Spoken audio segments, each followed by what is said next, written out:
আপনার থেকে 2টা টাকাও যদি কেউ অন্যায় ভাবে মেরে দেয়, আপনি সেই 2 টাকার বিনিময়ে কবুল হওয়া 2000 রাকাত নামাজ পাবেন কিয়ামতের মাঠে। কবুল হওয়া এটা 2000 না 2 লাখ রাকাত হইতে পারে, যতক্ষণ আপনি চান। আপনি বুঝতেছেন বিষয়টা? আল্লাহ বলবে তোর 2 টাকা মেরে দিছে তো, আজকে তুই নে কি নিবি, তখন আপনি নিয়ে ফেলবেন, ওর নামাজগুলো সব দিয়ে ফেলতে বলবেন। যতক্ষণ আপনি চাইবেন ততক্ষণ সে দিয়ে ফেলতে হবে।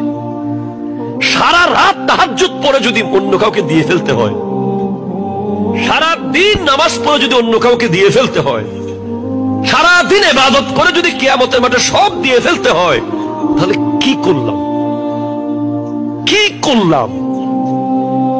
এজন্য এই কথাই হাদিস যদি বুঝেন যে আমার নবী বলেছেন কিয়ামতের মাঠে এমন কিছু মানুষ থাকবে যারা এত অসহায় হয়ে যাবে যে দেখবে যে কিরে আমি 20 বছর এক ওয়াক্ত নামাজ